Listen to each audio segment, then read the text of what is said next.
que trabajo es siempre con el hipoclorito de sodio. ¿Por qué? Nos vamos a dar cuenta de que tiene muchas más ventajas que los demás. Porque tiene buena capacidad de limpieza, que tienen también los demás. Tiene muy buen poder antibacteriano. Es altamente alcalino, tiene un pH de 12, ¿sí?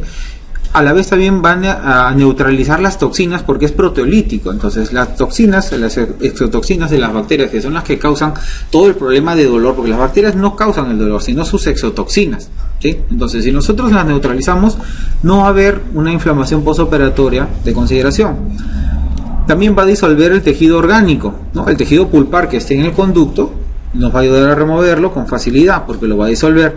También va a deodorizar y va a blanquear el diente. Entonces, si nosotros tenemos una pieza que está con una leve decoloración, podría blanquearla también. Tiene un costo bastante bajo y la podemos usar en diferentes concentraciones.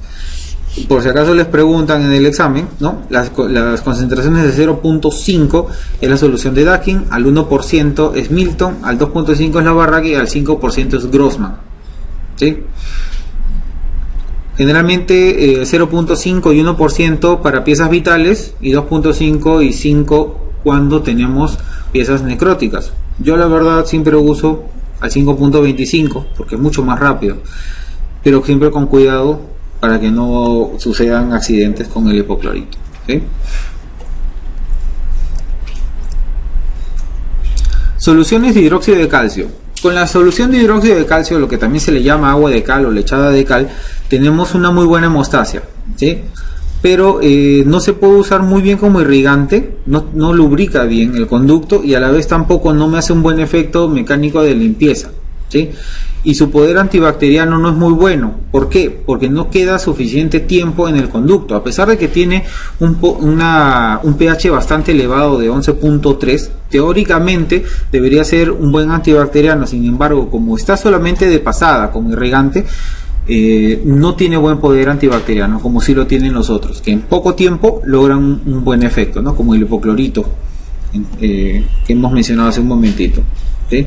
Entonces, la solución de hidróxido de calcio, cuando queremos generar hemostasia, sí es buena, pero como nuestro único irrigante, no lo recomiendo, porque no tiene tampoco un buen poder de disolver el tejido pulpar, a menos que lo dejen 7 días, ¿no? Que es lo que se hace en algunos casos por las medicaciones intraconducto, que no siempre se tienen que hacer, ¿no? Pero si lo dejan el tiempo suficiente, sí es un muy buen elemento, pero como pasta de hidróxido de calcio y no como una solución de irrigación, ¿sí? Luego, la clorhexidina es otra buena alternativa para la irrigación de conductos. ¿Qué ventajas tiene? Que es un antiséptico catiónico bacteriostático y bactericida, ¿sí? Tiene una acción bastante prolongada, a diferencia de los otros irrigantes. El efecto de la clorhexidina puede mantenerse hasta por 7 horas, muchísimo más que los demás, pero tenemos el problema que tiene un potencial irritativo, aún más irritativo, y eso es una prueba que se hizo en ratas, ¿no? La clorhexidina al 1% produce más irritación que el hipoclorito al 1%, eso se hizo en ratas, ¿sí? Probablemente en el tejido humano sea casi lo mismo. Entonces, un accidente con clorhexidina probablemente sea igual de malo que un accidente con hipoclorito. Una desventaja versus el hipoclorito de sodio es que no es un solvente de tejido orgánico, ¿sí? Es muy bueno para lograr un efecto antibacteriano y bacteriostático, pero no es bueno para remoción de tejido orgánico, ¿sí? Y otro problema que puede generar una pigmentación en la pieza, ¿sí? Y eso es algo que nadie quiere que suceda, ¿no? Además del costo también, el costo del hipoclorito versus la clorhexidina, la diferencia es grande, ¿no? Pero ahí, ¿con qué porcentaje trabaja bien? Se puede usar al 3%, generalmente es al 3%. Hay algunos estudios que se han hecho al 0.12, que es el que se utiliza. Lo que vende Peroid, claro. Se puede usar al 0.12, pero no tiene tan buen efecto. Para el intraconducto se usa el 3%, que es el... Yo he visto acá que venden el Sonifar de UFAR, que tiene el 3%. Ahora, cuesta caro, no recuerdo cuánto cuesta. Yo la verdad lo compré una vez y de ahí me quedé con el hipoclorito. Porque yo ni siquiera compro isol, yo compro cloro. ¿Por qué pigmenta la pieza? ¿Por qué pigmenta la pieza? Ese es un problema que siempre genera la clorhexidina. Aún así lo uses en colutorio, tú sabes que siempre que usas en colutorio, si lo usas por más de 15 días, hay una pigmentación de las piezas. En el caso de utilizarlo, puede ser una pigmentación interna. ¿No? Y eso es algo que, como te digo, que no queremos que les pase a ningún paciente, ¿no? Más aún si es una pieza anterior. Entonces, la clorhexidina, si por ahí ustedes tienen un caso bastante refractario y deciden combinar clorhexidina con hipoclorito, que es algo que se puede hacer, siempre hay que tener en cuenta que nunca puede utilizarse el hipoclorito inmediatamente después la clorhexidina, porque se forma un compuesto, un precipitado, la para-aminoclorofilina, que se va a depositar en el conducto y no va a ser fácil de remover. Entonces, si ustedes quieren hacer una combinación para tener un mejor efecto antibacteriano, porque tienen un cuadro que no cede, entonces se tiene que utilizar el hipoclorito, suero y después la clorhexidina, ¿sí? Siempre suero entre los dos irrigantes, si no empieza a haber ese precipitado, después tenemos problemas. No hay problema si eso es una primera y no te das cuenta. Suero nada más. O sea, el suero tiene que estar entre uno de los dos irrigantes. O al revés, ¿no? Da lo mismo, pero nunca te olvides de poner el suero en el medio. Si no, ahí vas a tener problemas de esa precipitación que se forma.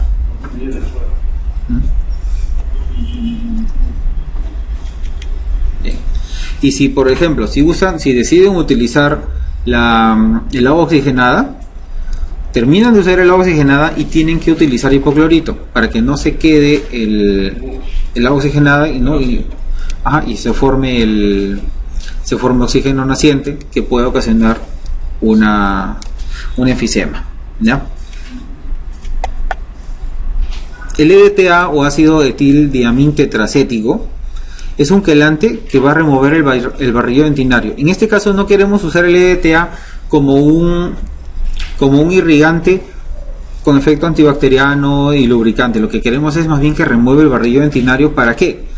Para que cuando yo coloque mi medicación intraconducto o ya vaya a obturar, ¿sí?, pueda tener una superficie limpia del conducto dentario y así tener un mejor sellado, ¿sí? Por ejemplo, si yo lo uso entre citas porque quiero colocar una medicación intraconducto, si yo no tengo un contacto directo de mi hidróxido de calcio con la superficie del diente, no tengo ningún efecto, ¿sí?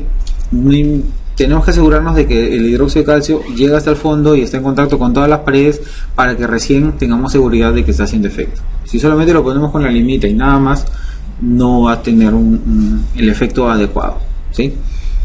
Entonces el EDT ayuda a remover el barrillo dentinario y a tener un mejor efecto de nuestra medicación intraconducto. Y en caso de que lo usemos para el final, es decir, para la obturación final, también logramos una superficie bastante limpia del conducto para que no nos queden bacterias residuales que más adelante podrían darnos problemas, ¿no? ¿Qué significa que es quelante? Quelante significa que tiene afinidad por los compuestos metálicos. ¿Y qué compuesto metálico tenemos en la dentina? ¿Recuerdan? ¿Qué compuesto metálico hay en la dentina?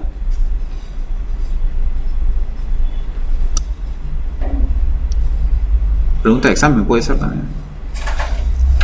El calcio. El calcio es un metal. Entonces, tiene mucha afinidad por el calcio. Si el calcio es lo que le da dureza a la dentina, ¿sí?, ¿qué sucedería si dejamos el EDTA mucho tiempo ahí? Va a reblandecer la dentina, ¿no? Cuando tiene un conducto esclerosado, ustedes no utilizan EDTA para que se ablande un poquito.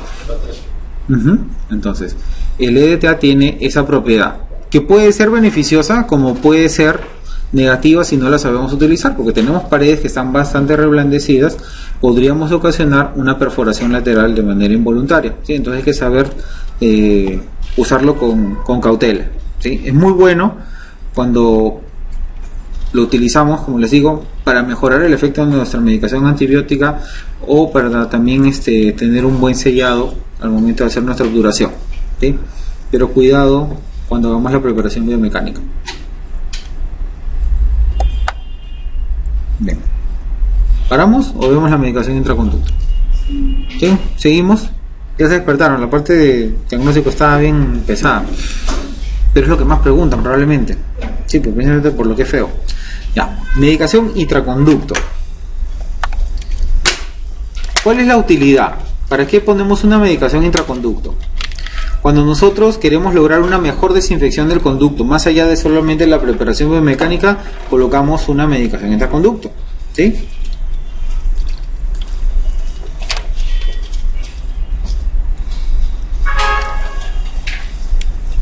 Conforme más instrumentemos, ya no se hace tan necesaria esta medicación intraconducto, ¿sí? Por si acaso, entonces, entre más instrumentemos, ya limpiamos mejor y la necesidad de una medicación intraconducto ya no es tan indispensable, salvo que tengamos una infección bastante antigua o probablemente sea un retratamiento y tampoco podemos mandarnos a desgastar tanto, ¿no? Donde podríamos ocasionar una perforación lateral. Entonces hay que tener cuidado. De que nos ayuda bastante, sobre todo cuando no podemos hacer una instrumentación bastante agresiva. ¿Qué ventajas nos da? Por ejemplo, que si hay bacterias persistentes en el conducto, las va a eliminar, ¿sí? Nos va a neutralizar los residuos tóxicos y antigénicos, porque ya tiene bastante tiempo para poder hacer ese efecto, ¿no? El hipoclorito hace esto mismo, pero mucho más rápido. El hidróxido de calcio necesita más tiempo. Ya cuando se queda 7 días por lo menos, logra este efecto de neutralización de residuos tóxicos y también de los antígenos, ¿no? Que son los, como les dije, son los que nos van a dar la respuesta van a ocasionar las inflamaciones. Va a reducir la inflamación de los tejidos periapicales precisamente por lo que les he mencionado más adelante, ¿no? Que neutraliza estos residuos tóxicos. Va a disminuir los exudados persistentes en la zona apical. Y va a hacer una construcción de una barrera mecánica ante la posible filtración de la obturación temporal. Si ustedes colocan una medicación intraconducto bien colocada y si por ahí el paciente perdió la restauración temporal que colocamos, esta medicación intraconducto sigue haciendo una barrera y no hemos perdido todo nuestro trabajo, ¿no? Que si nosotros no dejamos nada y solamente ponemos el eugenato o lo que pongan y se sale, se me logró todo. Y otra vez hay que preparar y otra vez hay que deslavar y todo, ¿no? Entonces, es una buena medida dejar una medicación intraconducto cuando vamos a hacer un tratamiento en más de una sesión. A la vez también que va a evitar la proliferación de las bacterias entre citas. ¿Nunca les ha pasado que ustedes hacen la apertura con aislamiento y con todo lo que ustedes quieran? Y si el paciente por ahí no viene en 2 semanas, ¿viene con dolor? ¿No? Viene porque ya le duele en realidad, ¿no? Se perdió, ya no le dolía y después le empezó a doler a las 2 semanas. ¿Qué pasó? Siempre van a haber bacterias, por más que irriguemos con hipoclorito y utilicemos nuestros instrumentos estériles y estemos con aislamiento absoluto, siempre va a haber contaminación bacteriana y esas bacterias en el lapso de 2 semanas y empiezan a causar una necrosis de ese tejido que hemos dejado ahí, ¿sí? Y empieza a haber producción de toxinas y empieza a haber dolor, ¿sí? Entonces, si yo dejo una medicación intraconducto, reduzco la proliferación de estas bacterias entre citas, ¿sí? Entonces, tiene ventajas el uso de la medicación intraconducto. Claro que toma tiempo y por eso a veces nos da flojera hacerlo, pero el que es bueno, es bueno. Los medicamentos intraconducto que tenemos más efectivos son el hidróxido de calcio y sus combinaciones, ¿no? Sus asociaciones con paramonoclorofenol y clorhexidina al 2%, y a veces también tenemos unos geles de clorhexidina al 2%. Nuevamente acá el problema con la clorhexidina es que puede haber pigmentación, ¿no? Efectivos a los 30 días, por ejemplo, la asociación de hidróxido de calcio con paramono, a los 27 días de hidróxido de calcio con clorhexidina. Y si el gel de clorhexidina al 2% funciona bastante más rápido, en unos 16 días, para eliminar bacterias de un conducto bastante contaminado, ¿sí? Ahora, nosotros no contamos con este gel de clorhexidina en el mercado, lastimosamente. Es más, no tenemos preparado el hidróxido de calcio con paramono. Tenemos que prepararlo nosotros para colocarlo. Pero sí viene preparado ya hidróxido de calcio con paramono, que es el Calen SMC de la SS White. No lo venden acá. En Brasil lo venden, pero igual traer de Brasil no siempre es fácil. Claro, la SS White es de Estados Unidos, pero en Brasil lo venden y es muy bueno. La ventaja de colocar una medicación intraconducto con una jeringa es que nosotros nos aseguramos de que llegamos hasta la zona apical y estamos rellenando todo el conducto. El calcifar es hidróxido de calcio solo. También es una buena alternativa si es que no tenemos el calén, ¿no? El calcifar o el ultracal también es muy bueno. Muy bueno. También bastante caro, pero muy bueno. Entonces, ¿para qué estamos usando la medicación intraconducto? ¿No? Porque a veces nosotros tenemos una anatomía bastante compleja y nosotros encontramos acá, por ejemplo, ¿sí?, solo un conducto principal, y acá también probablemente solamente un conducto principal, y acá tenemos conductos, bueno, podríamos llamarlo conducto colateral, pero está acá, ¿no es cierto? Y acá no vamos a poder acceder con nuestro instrumento probablemente casi nunca, a menos de que por acá logremos entrar y no sé, pues ese día fueron a misa y lograron entrar acá, pero si no, no hay manera de entrar. ¿Y de qué dependemos para tener éxito? De una medicación intraconducto. La medicación intraconducto, si nosotros la colocamos en una manera adecuada, puede ingresar en esta zona, neutralizar el tejido que está acá y probablemente tener más probabilidades de éxito, ¿sí? También, ¿qué otra cosa sucede? Cuando tenemos un proceso crónico, como este de acá que estamos viendo, se forma un cráter en el foramen apical. Y este cráter no es solamente por una lisis de la dentina, en realidad está lleno de biofilm. Entonces, nosotros tenemos acá una zona alterada, llena de biofilm. ¿Cómo logramos llegar aquí para lograr un efecto antiséptico con nuestra medicación intraconducto? Acá no vamos a poder llegar con el hipoclorito ni con las limas, ¿no es cierto? Tenemos un problemón si hacemos eso. Entonces, si colocamos nuestra medicación intraconducto y llega hasta acá, nos va a ir mejor, ¿sí? Cuando tenemos presencia de bacterias resistentes, ustedes hacen su preparación biomecánica y van a terminar la endodoncia en otra sesión. Abren, hay mal olor. Vuelven a lavar, instrumentan, vuelven a tapar. Siguiente cita, van a obturar, mal olor. Para que no suceda esto, nosotros colocamos nuestra medicación intraconducto y de esa manera estas bacterias residuales que no estamos logrando eliminar, podríamos ya controlarlas y de esa manera terminar nuestro tratamiento de conductos, ¿sí? Entonces la medicación intraconducto no siempre es necesario en todos los casos, pero es una muy buena alternativa. Y si vamos a hacer tratamientos en 2 sesiones, sería lo más indicado.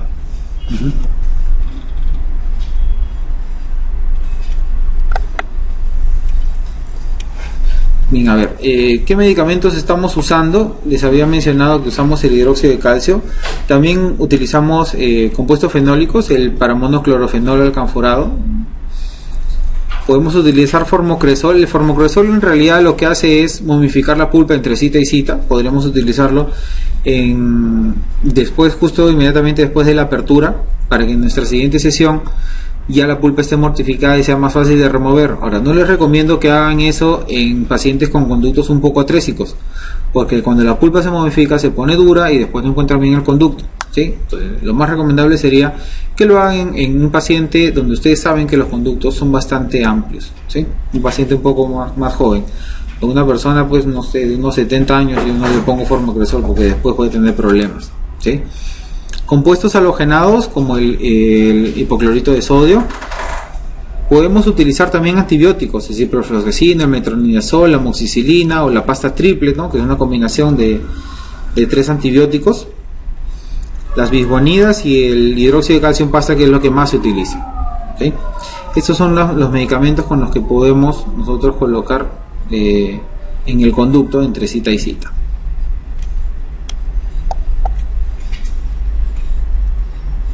Bueno, tenemos mucha información de medicación intraconducto, pero solamente que se han hecho en modelos, ¿no? In vivo es otra cosa. ¿Por qué? Nosotros tenemos un biofilm que no es fácil de reproducir en un laboratorio, ¿sí? y no sabemos realmente cómo reacciona este biofilm frente a las medicaciones que estamos colocando en un paciente en vivo, ¿no? Nuestros modelos con 3 o 4 bacterias funcionan probablemente bien, pero cuando las bacterias están en biofilm, su comportamiento es distinto y se vuelven mucho más resistentes. Entonces, hasta ahora lo que nos falta es más información sobre el funcionamiento de esa medicación intraconducto, pero en vivo. Es difícil conseguir esto, ¿no? Sobre todo ahora que la parte ética es mucho más rigurosa de lo que era antes. Realizar estudios en vivo es más difícil. Ahora, importantísimo, una buena instrumentación y una buena irrigación del conducto. La medicación intraconducto no va a ser magia por sí sola. Si nosotros no hemos preparado bien el conducto, no hemos irrigado bien y por lo tanto la medicación no entra lo suficiente o está lleno de todavía de restos pulpares, ¿no? Y de bacterias, la medicación no va a hacerlo solo. Tiene que haber una buena preparación biomecánica para que nuestra medicación complemente eso, ¿sí?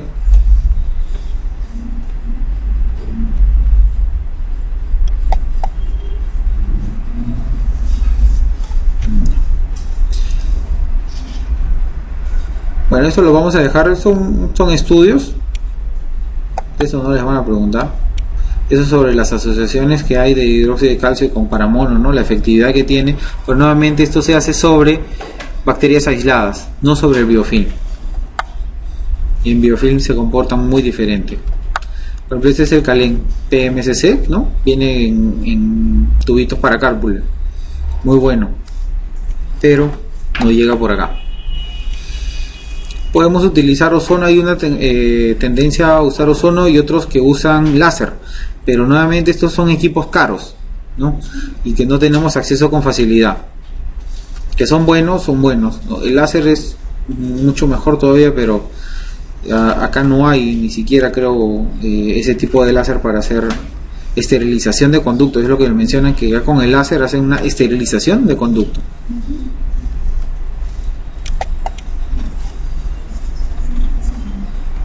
Bien, vamos a dejar lo que es medicación intraconducto. Y ahora vamos a hablar sobre la clasificación de los conductos. De esto vamos a hablar poco. Vamos a ver aquí, por ejemplo, este gráfico, ¿no? Nosotros siempre hemos conocido que nuestro conducto es único, redondito y va desde la corona hasta el ápice, ¿no? Pero eso no es así. Eso no es cierto. Tenemos una serie de alteraciones en la anatomía. Por ejemplo, tenemos conductos que parten del conducto principal y van hacia el periodonto.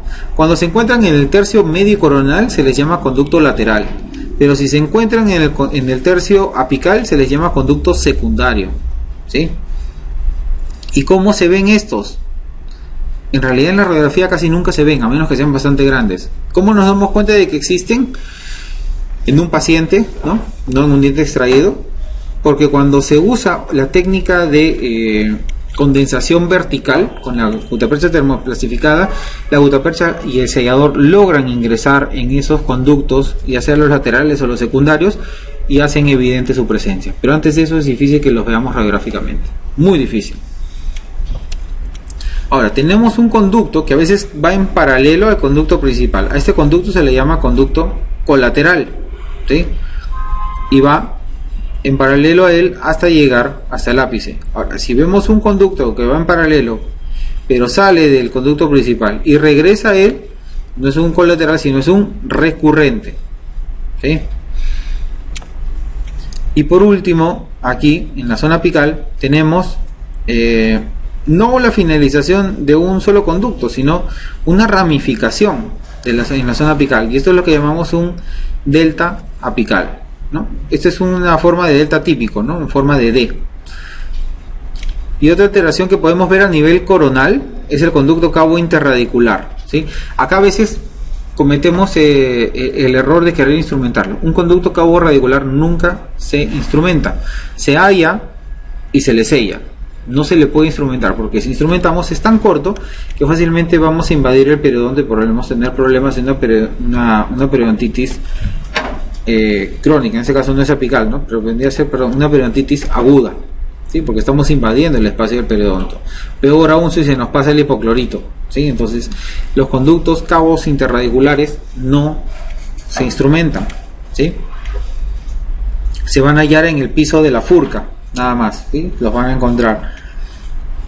Muchos se pueden pasar desapercibidos y cuando se utiliza el microscopio para magnificar, recién son evidentes. ¿Cuántos habremos dejado por ahí sin trabajar? No tienen ni idea de la cantidad. Pero también tenemos otro tipo de clasificación de los conductos, ¿sí? Hay dos autores, los más conocidos, que son Bertucci, es el que más se utiliza. Lo malo que son 8 clasificaciones, un poquito complicado, y hay una más simplificada que es la clasificación de Wayne, ¿sí? Ahora, como les repito, Bertucci es el que más se utiliza, y Bertucci ha sido bastante específico, ¿no? Son 8 tipos. El tipo 1 es un conducto único en la raíz. El tipo 2 es el conducto que es el tipo 2-1, es decir, van 2 conductos y termina en uno solo. ¿Dónde se puede presentar esto? Por ejemplo, en segundas premolares superiores, puede presentarse también en raíces mesiovestibulares de molares superiores, ¿no? Que tienen el cuarto conducto, a veces se vuelven a unir y terminan en un solo ápice, en un solo foramen, perdón. Entonces, esas son las tipo 2. Tipo 3 son aquellos que forman como una pequeña isla, ¿sí? Empieza un conducto único, luego se separan y luego se vuelven a unir, ¿no? También se le puede llamar como 1, 2 y 1, ¿sí? Este es el tipo 3. El tipo 4 son 2 conductos que corren en paralelo. Por ejemplo, esto también, como les digo, puede presentarse en una raíz mesiovestibular de una molar superior, ¿no? El conducto mesiovestibular 1 y el MMB2 o el mesiovestibular 2. Luego tenemos ya cosas un poquito más complicadas. El tipo 5 es el que comienza en 1 y en el tercio apical se divide en 2. Esto para instrumentar está entre difícil e imposible, ¿no? Acá lo que podemos hacer es ayudarnos con la irrigación sónica y con una buena obturación con gutapercha termoplastificada, ¿sí? Esas son las alternativas que tenemos para tratar de que esto nos quede lo mejor posible.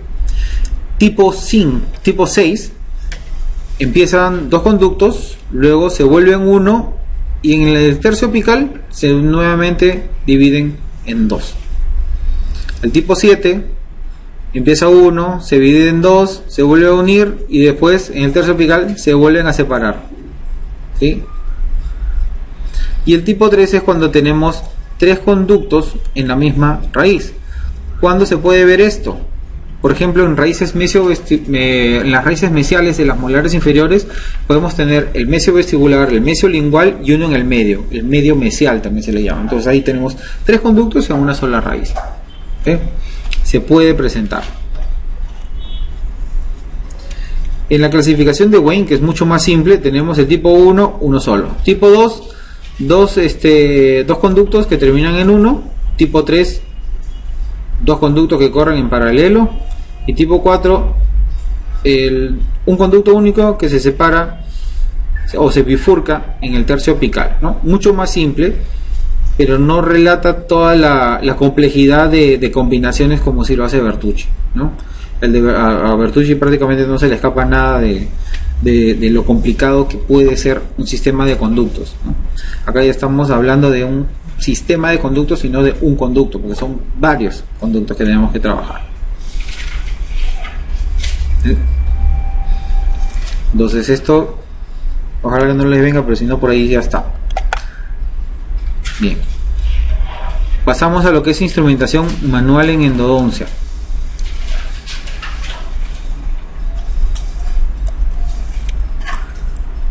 ¿Cómo es la instrumentación? En este caso la manual o la clásica. Un profesor decía: la instrumentación manual es la madre de la endodoncia. Si bien tenemos instrumentaciones rotatorias que nos alivian mucho el trabajo, nos acortan el tiempo clínico, ¿no? y favorecen a un tratamiento mucho más rápido y con un postoperatorio mucho mejor, la instrumentación manual es la madre de la endodoncia y, como decía, nadie habla mal de su mamá, ¿no es cierto? Entonces no podemos hablar mal de la instrumentación manual. Cuando la instrumentación rotatoria no funciona, porque no en todos los casos se puede utilizar, tenemos que utilizar la instrumentación manual y tenemos que saberlo utilizar bien. O si no cuentan con un equipo rotatorio para hacer la instrumentación automática, tenemos que saber utilizar nuestra preparación biomecánica manual de manera adecuada. Por ejemplo, en dientes con conductos rectos, todo es mucho más fácil, ¿no es cierto? Vamos a utilizar cualquiera. Siempre vamos a seguir una secuencia: 15, 20, 25. Repasamos siempre para que no se nos queden los detritos en la zona periapical, ¿sí? Esta es una instrumentación convencional, clásica, pero que ya ha sido modificada, ¿no? La modificación viene a ser el repaso de la lima, de una lima de menor calibre, porque normalmente pasa uno y van aumentando y van aumentando y van aumentando, pero el problema era que se acumulaban los detritos en la zona apical. Entonces, para evitar eso, la modificación viene a ser el repaso de una lima de menor calibre. Y así vamos aumentando, ¿no? Y repasamos con 30, 35, 40. Repasamos en la 35 para eliminar los detritos que se puedan acumular en la zona apical, ¿no? Y nuevamente con el 45, con el 50, 55. Y repasamos nuevamente con el 50, y siempre para que tengamos el conducto bien permeable. Esta es una instrumentación clásica convencional, pero que ya ha sido modificada, ¿no? La modificación, como les repito, es el repase que se está haciendo. La convencional era todo de corrido. Entramos con la 15 a longitud de trabajo, después la 20, la 25, la 30, la 35, y el riesgo era que se acumula siempre dentina.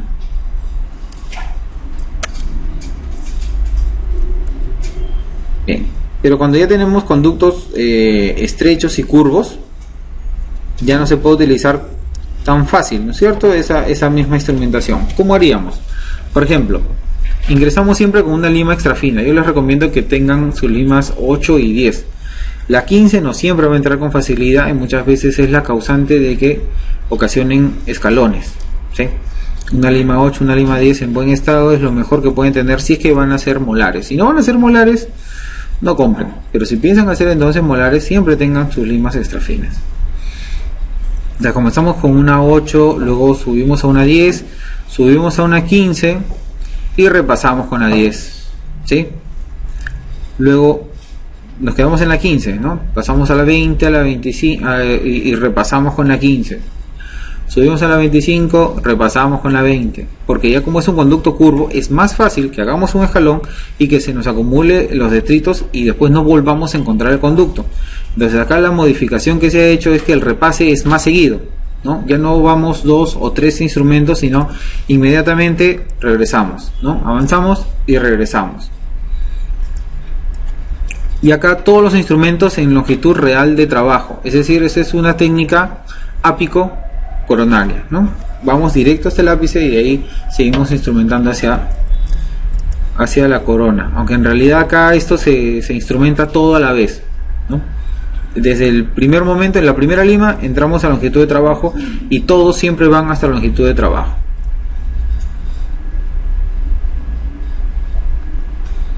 Siempre dando un pequeño giro, un cuarto de giro, ¿sí?, en sentido horario, y removemos la lima, ¿sí? Un cuarto de giro, porque si solamente entramos y salimos, lo que vamos a generar es impulsar dentina hacia la zona apical y la bloqueamos con mucha más facilidad. Entonces siempre un cuarto de giro y tracción del instrumento va a ayudar a que no se nos empaquete la dentina con facilidad.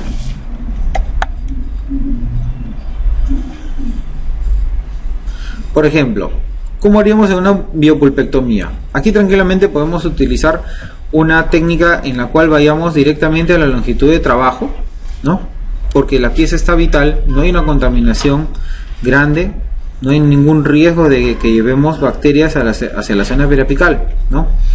Entonces, localizamos y vamos a permeabilizar la entrada de los conductos radiculares. Luego hacemos una exploración del conducto, le llaman acá cateterismo, o también se podría llamar una permeabilización o negociación, ¿sí? También hay ese término, negociación del conducto. hasta llegar lo más cercano hasta el ápice, es al límite de trabajo provisional, ¿no? Que es más o menos lo que calculamos en base a nuestra radiografía. Luego hacemos una conductometría, ya tenemos nuestra longitud real de trabajo, y hacemos la remoción de la pulpa radicular, ¿no? Ya con la instrumentación. Hay que hacer un ensanchamiento y limado del conducto radicular para tener una buena limpieza.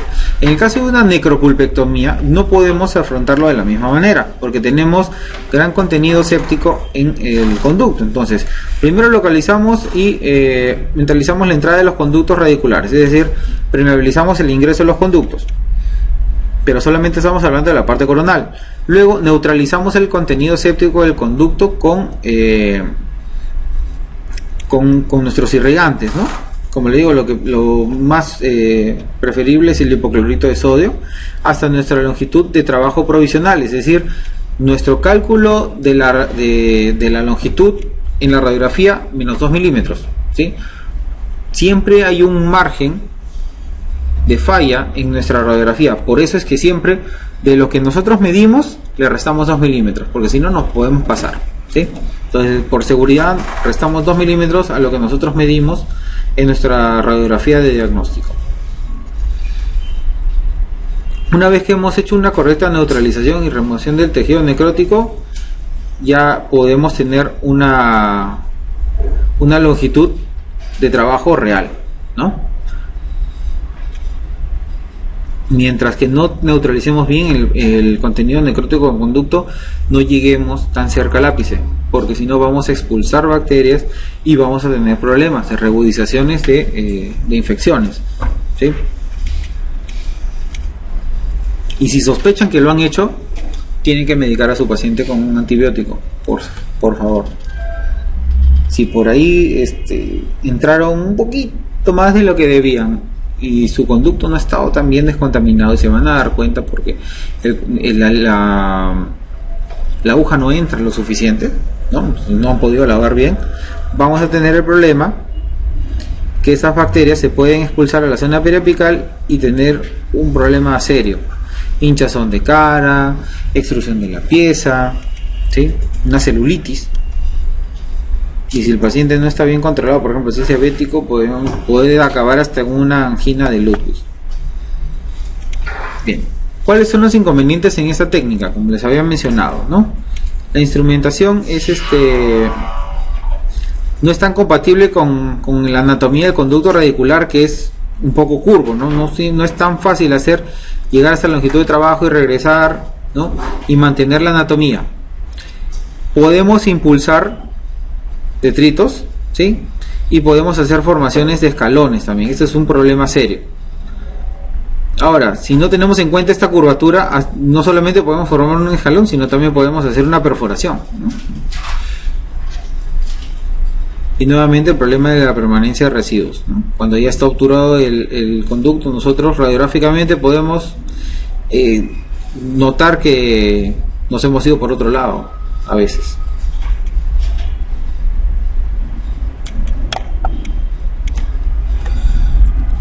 Tenemos varias técnicas apicocoronales y si se dan cuenta, estas son bastante antiguas. Vamos a pasarlas más o menos rápido. Lo importante de una preparación biomecánica adecuada es que logremos un conducto bien conformado, con paredes lisas, para que nuestro irrigante tenga un buen efecto, ¿sí? Si nosotros sentimos que nuestras limas todavía tienen algo de retención, el conducto no está bien preparado. El conducto tiene que sentirse liso y no tenemos que ser agresivos con el limado, sino vamos a tener problemas de perforaciones laterales, ¿sí?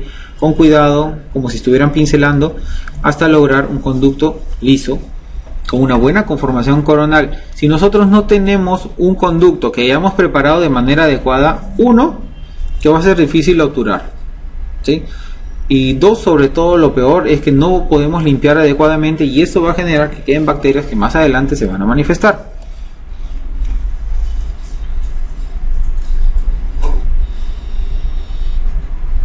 Vamos a pasar por esta técnica que no es muy usada. Esta es para piezas jóvenes, ¿no?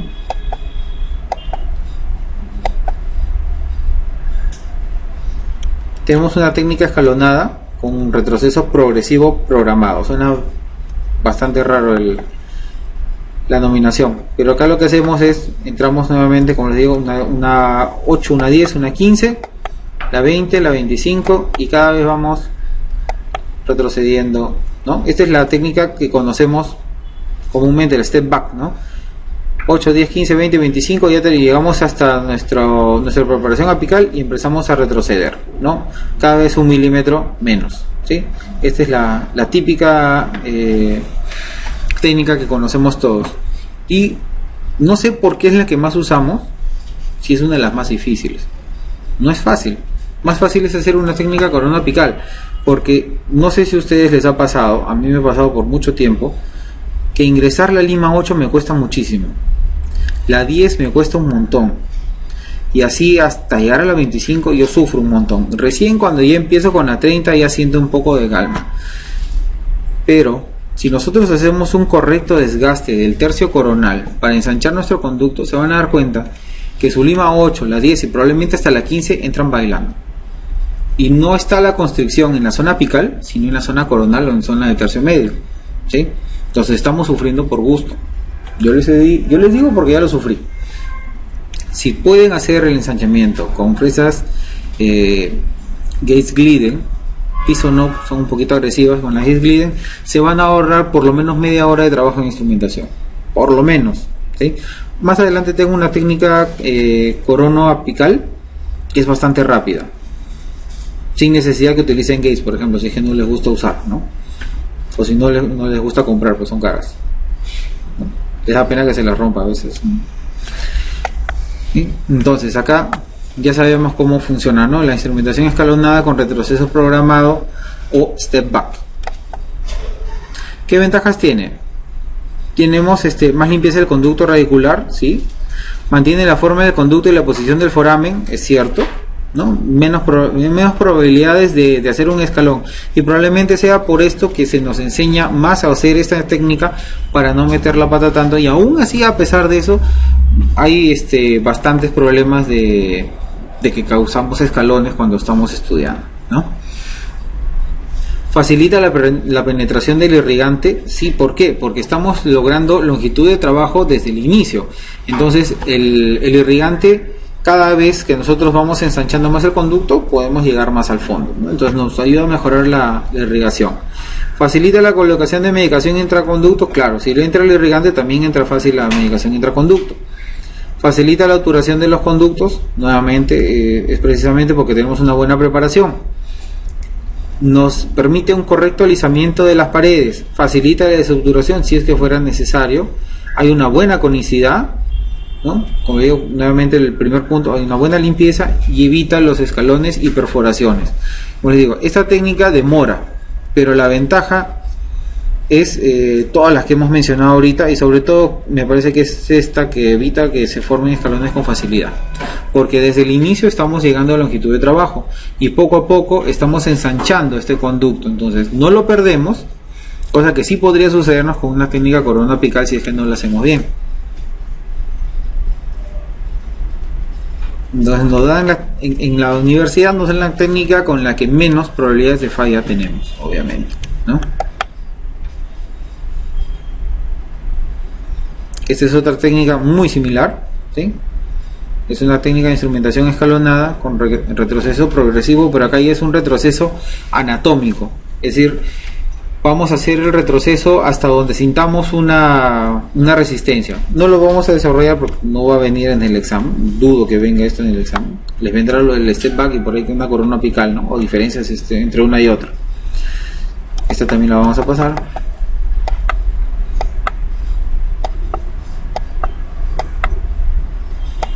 Esta es la técnica en la que se combina, es una técnica híbrida en la que se combina, ¿no? la instrumentación manual con instrumentos rotatorios, pero los rotatorios los Gates Glidden, ¿no? Que podemos utilizar con nuestro micromotor y nuestro contrángolo, sin necesidad de comprar un motor endodóntico.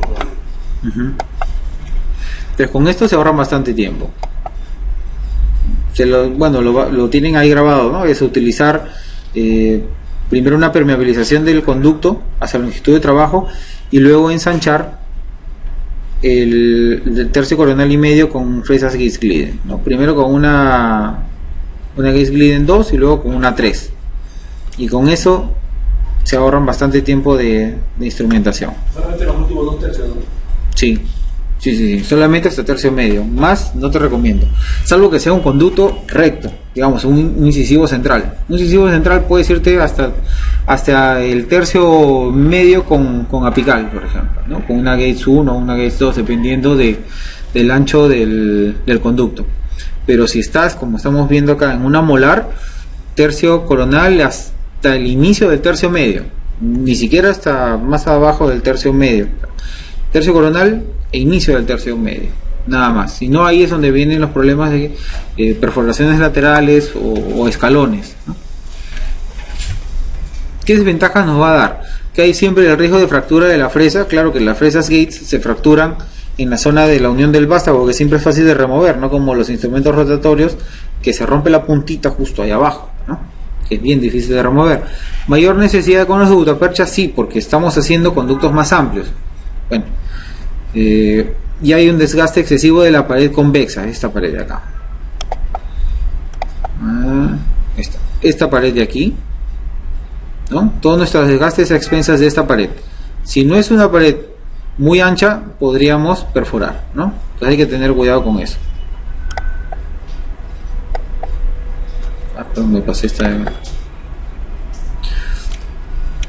Bueno, esta técnica facilita la acción en el tercio apical.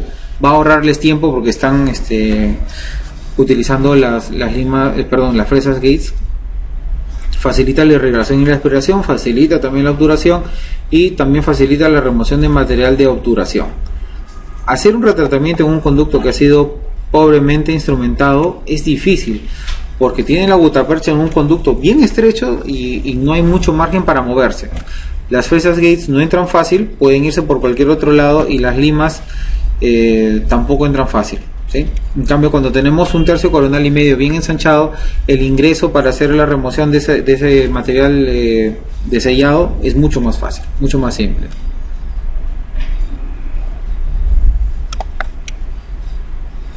Bien, las técnicas coronoapicales son más indicadas, o son las indicadas para necropulpectomías, lo cual no quiere decir que no podamos utilizar estas técnicas para biopulpectomías, ¿sí? Pero si tenemos una necro, sí o sí tenemos que hacer una técnica coronoapical, no podemos hacer una step back, ¿sí? O una apico coronal. Apico coronales puede hacerse en vitales, coronoapicales, necros y vitales, ¿sí? Pero no se les ocurra una corona apical, una ápico coronal en una necrosis. Ni necro 1 ni necro 2, porque se reagudiza el proceso periapical. Esa es una técnica ahora. Esta la vamos a pasar.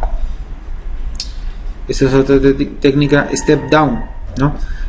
Habíamos visto la step back, esta es una step down. Aquí se va ingresando poco a poco con limas, ¿no? Primero entramos con una 35, una 30, la 25, la 20 y la 15. Cada vez va entrando más. Cada vez que vamos ensanchando el conducto, un tercio coronal y medio, nuestra lima siguiente va a entrar, por ejemplo, si entramos con hasta 15 milímetros con la 35, luego colocamos la 30 y vamos a entrar 16 o 16 y medio. Con la 25 vamos a entrar un poquito más, hasta 17, y así sucesivamente vamos a lograr que con nuestra lima 15 o quizás hasta con una 10 logremos la longitud de trabajo, ¿sí? Sin hacer tanto esfuerzo. Esa es la ventaja de las técnicas coronoapicales, que van a ahorrar tiempo. Y aquí se combina con el uso de las fresas Gates, ¿no? Para los dos tercios, coronales, coronal y medio, nos ayudamos con las fresas Gates, y es una gran ayuda, un ahorro de tiempo bastante considerable. La anterior, ¿no? Más o menos, bastante parecida a la anterior. La anterior solamente utiliza dos gates. Acá estamos utilizando desde la 4, la 3, la 2 y hasta la 1. La otra utilizábamos solamente la 2 y la 3. Acá utilizamos más. Esta técnica de la doble conicidad la vamos a pasar porque es media complicada.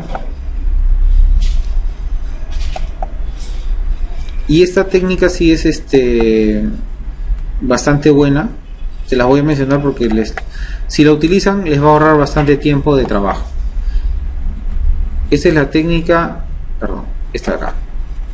La técnica de fuerzas equilibradas o de Rohan, ¿sí? Aquí lo que vamos a hacer es el ingreso con una lima bastante ancha, por ejemplo una lima 40-45 en el tercio coronal. Ingresamos dando un giro de 180, o sea, media vuelta, y luego regresamos. Puede ser 180, 120 grados, pero haciendo presión hacia abajo. Porque como la lima es como un tornillo, cuando ustedes dan el giro en sentido horario, se va a incrustar en el conducto. Y cuando giren en el sentido antihorario, se va a desenroscar. Pero lo que yo quiero es desgastar. Entonces, al momento de hacer el giro antihorario, hago presión hacia apical. Entonces, me va a empezar a ensanchar el conducto, ¿sí? Se enrosca y lo ensancha. Entonces, yo ingreso y hago presión al momento de desenroscar. Y eso me va a hacer que cada vez ingrese más fácil. Y eso les ahorra un montón de trabajo. Bastante trabajo. Sin necesidad que utilicen una fresa Gates Glide, ¿no? Si es que no la quieren usar, como les digo. Sí. Depende de la pieza. Por ejemplo, si es un canino, tranquilamente puedes entrar con una 50. Si es una raíz palatina, puedes entrar con una lima 40, por ejemplo, ¿no? Pero si es la mesovestibular, ahí siempre en molares negocias primero el conducto y luego ya empiezas por ejemplo, con una 10 hasta una 15, y de ahí empiezas tu técnica de fuerzas balanceadas. Entonces vas ingresando, ¿no? Poco a poco, y te vas a dar cuenta que tú te quedaste en la 15, ¿no? Y probablemente cuando termines el tercio coronal y medio ya ingrese una 20 hasta casi una 25. Muchas veces esas constricciones y esa dificultad para ingresar en los conductos, como les repito, no es por tener un conducto atrésico en la zona apical, sino es por las irregularidades del conducto en el tercio medio y coronal.